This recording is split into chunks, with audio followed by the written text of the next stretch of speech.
Så et lille stykke fra det, der hedder kortfilm i antologien. Det starter med liv.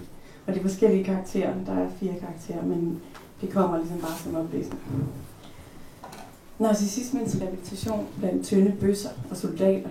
Dengang de var noget, man brugte til at skide med stærke religiøse forældre. Er det en gardering, der kan han ikke aflæse? Ønsket om at blive boende i sig selv. Er det en hypokontersituation eller en psykose? Ønsket om at lukke døren og blive boende. Den lignende tid stopper, når man forfølger en linje. At det vi kalder døden, og forfølge en rynke i ansigtet, et sygdomsforløb. Halsen og øjnene afslører alder, man er en container for orgasmen for hinanden. En dyb varm stemme var det, jeg gik efter. Jeg ved ikke, hvorfor jeg altid blev syg. Jeg var ligeglad med orgasmen. Jeg ville bare have børn, uforstyrreligt gravid. Gå i haven blandt det oldefar havde plantet. Høre børnenes lyde mod mit bryst, der ikke flygter. Giv dem videre til Gud, lydende af mine børn. Hendes barn faldt. Graakjær faldt og stod sig. Hun overlevede til Gud, og han overlevede. Han blev i stand til at koncentrere sig om én ting. Farfar hængte sig ind noget, der kunne ligne Graakjærs fodboldtrøje. En ledning uden strøm, orgasmens efterklang i hjernen flere dage efter han er væk. Dear Delusion, bærende gult løv og blommeblomster. En begravelse, selvom han ikke ville have den. Han skrev et brev om, at de døde lå i vand og sum, at oldefar pludselig havde skiftet mening og flyttet sig selv til de ukendte grav en uge før han døde. Foragtet ifølge farfar, der kan sig ateist, sagde, derfor er jeg ikke muslim. Men Graakjær troede på Gud, en neurons spejling, selvom han faldt. Døden er ikke loyal eller stedsbestemt, man bærer den i sig. Død ved man ingenting om. Derfor mennesker skyr døden. Jeg gik og gravede i haven. Heldigvis glemmer man det, man har læst, eller det, man har hørt. Heldigvis graver man. Heldigvis planter man blomster. Jeg faldt, og det blev en kronisk tilstand. Det er Lille Peach. Hvordan kunne du vide, at jeg lod dig ligge? Det gælder om at udvikle en sensibilitet over sin egen død, for at kunne blive bare lidt bedre menneske mod andre. Undgå de andres død til fordel for sin egen. Kaste sig mod ruden eller dreje den vej, der gør, at den anden bliver reddet. Jeg sov bag rattet, da jeg opdagede, at bilen var på vej ud i grøften. Jeg var på vej hjem fra arbejde. Jeg havde plantet træer på Ærø. Jeg kendte min båd på Vittisø med lommeord i stå, men Graakjær har det endnu. Man forfølger en linje. Kameraet følger med. Den linje af tid stopper. Med overdrivelsen af forskellen mellem en mand og en anden. Tilfældigheden du ikke vil kendes ved. Kameraet rammer. Man lever, man kan dø.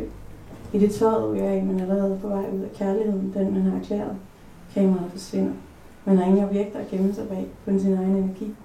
Disciplin og etik. Tvangsadfærden er forholdets lin. Når der kommer noget på væggene, stagnerer man i en sti. Man forsøger at løse noget på samme måde igen og igen. Men halsen og øjnene afslører alderen, afslører sygdommen. Behold hospitalsrykket, tag hænderne på sædens skyld. Man leder efter noget, der kan bekræfte en i det, man tror. Og så videre kvindeligt kønsområde, brede hofter. En ikke alt for høj grundtone. Det vi kalder død, morstemmen. Bliver hos en. Man forfølger en linje. Kameraet følger med. Den linje af tid stopper. Med overdrivelsen af forskellen mellem en mand og en anden. Tilfældigheden du ikke kendes ved. Kameraet rammer. Man lever, man kan dø. I det tøjet ryger af, at man er allerede på vej ud af kærligheden. Den man har erklæret. Kameraet forsvinder. Kombinationen af overtro og depression. Stemmen er lidt højere under ægløsning. Gode gener er overvurderet. Bare blandingen er alsidig. Ønsket om at blive boende i sig selv uden alder. Sådan noget fra en monolog. Jeg elsker dineren. Tankstationen er hjem for mig. Den tykke asfalt, ren linoleum. Jeg vil helst rejse med dig altid. Du tog mig derhen, hvor jeg helst ville være. Østen. Personligheden stiliseret til sammenhængen. Det er perfekt. Glem arbejdet, rejs. Fang noget fraværende midt i det hele. Gør det på trappen, på hotel. De tunge gardiner, regnen. Jeg ved, du kan. Netop dig. Hvorfor ikke dig? Jeg elsker dig. Du har vådt hår. Regndråber under næsen. Så du tegkvinden i barn? Det kunne have været dig. Se, jeg har den samme næse. Den form, jeg er besat af. Se på den. Vinklen, det er dig. Du går i seng med alle undtagen den, der elsker dig. Er det sådan? Sig ikke, du vil vælge min skulder frem for min lår. Vil du lade en anden mand kærtegne dig? Svar mig. Du er gravid. Vil du have barn? Du har en svulst i maven, vel om du vil overleve eller have barnet. Giv mig barnet. Tænker du tit på død? Ja, så er det. Det er udtryk. Tine stille. Jeg tænker. Det er udtryk. Jeg vælger din lår, spred det med blod imellem. Jeg laver et kunstværk ud af moderkagen. Vi vil ikke have noget barn. Nej, aldrig. Virkeligheden er, at vi kan lide hinanden, når vi har noget sammen. Vi citerer den tid, vi lever i. Nej. Sammen er vi to et prisme. Vi drejer mod vest, vi lyser og så videre mod syd. Hør den her historie. Drengen i pelshue, kvinden i korte, skinnende støvler. De går i den kunstige kanal, hun tager ham op, og en forlængelse af ham, de er ikke noget prisme. Hun bærer en blå og en felthat under armen. Hun er uden begær, se. Sådan vil jeg aldrig ende. Du, forstå mig. Jeg har gennemlevet den her funktion før med andre mennesker. Begæret er en fugl, der altid aldrig er fløjet. Hun er en del af barnets krop, kvinden med den blå filthat. Han er en del af kronologien, barnet, altid allerede fløjet. Ser du? Du kan ikke træde ud af den her historie, som om den var afsluttet. Du kan ikke tale om mig som en mandlig figur på dit hotel i Østen. Det er vores hotel. Tunge gardiner. Mod vest. Alt det der er at se. Du kan ikke engang forestille dig, hvordan det er at trænge ind i den kvinde med den blå filthat. Det er kvinden i barn. Du kan ikke tale om hende som en figur. Hun har en mat hud. Ikke elfenbens hud som din. Det er denne hud. Se. Men ikke det liv, den dækker over. Se på mig. Nej, det ved du ingenting om. Et ansigt, en næse, en krop, bryster, en mave, alt det der er at se, ikke mere. Nu står jeg her. Man spilder sig selv, fordi man må. Man græder over sit eget begær, men det er ukendt. Forstår du? Nu sætter du dig. Sæt dig. Forstår du, at begæret er i mit du, at du allerede er død? Og ikke at vide, at man er død. Man vågner med skalpellen i sig. Man ser kniven, der skærer underlivet op. Man hører stemmerne. Man har ikke mulighed for at bevæge sig for at stoppe snittet, som det tager sig ud lige nu. Bagefter beder du mig om at glemme alt. Glemme, at jeg var vågen under din operation. Det var ikke meningen, siger du. Nej. Du skal ikke tro, du kan finde gråd i andre end dig selv. Nej. Jeg tror ikke på, hvad jeg siger. Fordoblingen sker, når du mindst venter. Se. Der var ikke nogen operation. Der var et hotel. En verden. Mod øst. Man har et hav. Man har en seng. Et skib på et hav. En seng. Sommerens lys. Her et bryst. Her et ansigt. Det hele er dig. Sovende. Det hotel har hele tiden været på et hav. En kunstig kanal. Et hav mod øst. Den, der skal fortælle om døden, er nødt til at udvikle kvindens sensibilitet over for døden. Hører du? Kan du se havet? Skriv det, du ser. Skriv til mig.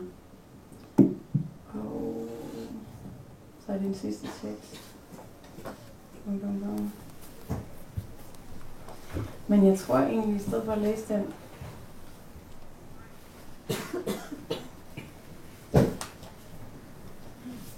så vil jeg læse noget nyskrevet samfundskritik. Hvis Pablo tillader det. Den kommer en kronik, der kommer en information på tirsdag. De kloge har for lidt at sige, de dumme breder sig. At balancere på en linje er en anledning til at overtræde den. Kritikeren er en optræden, god eller dårlig. Men overfladiskhed kan være storslået. Tænk på heroiske personer som Dr. John Donne. Kærligheden er ikke let. Katten får stolen, mens man selv må nøjes med kanten, skriver Lynn Hedginian. De her kan lede som en omgang skizofren røv, hvilket gode digte kan for mennesker, der ikke læser digte ofte. Jeg er lige blevet uddannet på Danmarks dyreste skole til samfundets bund. Som Josefine og alle former for marginaliserede, homoseksuelle, alkoholikere, sindssyge og forfatter. Der er ingen penge i digte. Ligesom der ikke er penge i at være sindssyg. Eller ligesom der ikke er en det. En kær liberalist takker sig selv og sine forfædre sit lyse sind. Et udelukkende lysende sind kan jeg ikke bryste mig af. Jeg har lige været en tur inden på psykiatrisk 5 dage, lige efter at være kommet hjem fra kulturmødet på Mors. 4 kolleger var vi udsendt fra Forfatterskolen for at dykke ned i Sandemusarkivet deroppe og skabe noget nyt på den baggrund. Der var ikke den store forskel på kulturmødet og den psykiatriske afdeling, jeg ugen efter var på. Som Ivan Thore, eventmager og iværksætter på kulturmødet, sagde, de kloge har for lidt at sige, de dumme breder sig. Der var masser af kloge mennesker inde på afdelingen Ø2, og da vi sad over aftensmaden, så en af patienterne, en skizofren kvinde, vi skulle alle sammen have noget mere kultur ind med sidebenene.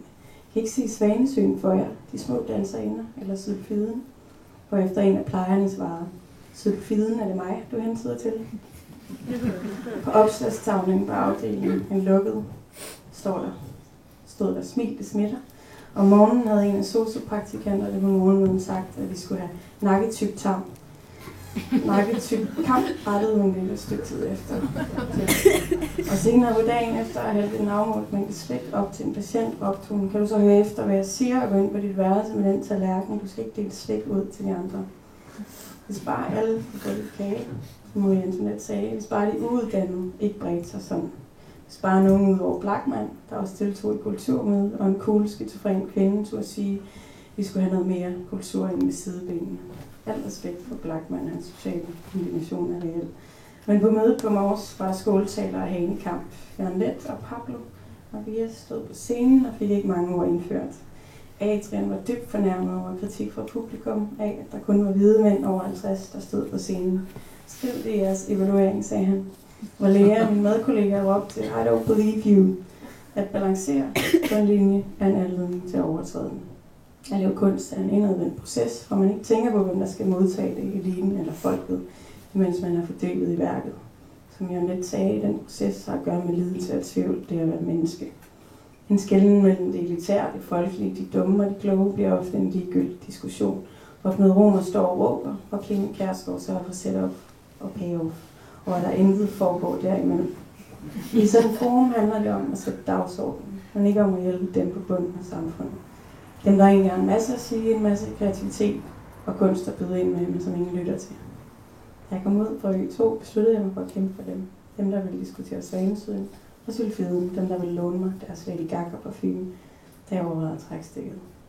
Dr. Johnson, som Lynn Hedginian taler om i sit citat, sagde, den, der forvandler sig til et dyr, slipper for plagen ved at være menneske. Da det nu engang ikke er muligt at blive et rigtigt dyr, en kat for eksempel, vil jeg gerne kalde til kamp for refleksionen, for tankeaktivitet, der ikke kun går på at takke sig selv og sin familie, og have de rigtige gener, hvilket har medført, at man er noget højst på rangstigen i samfundet, har penge at koncentrere sig om dem, i stedet for at tale om sylfiden og om, hvordan det er at være menneske i verden.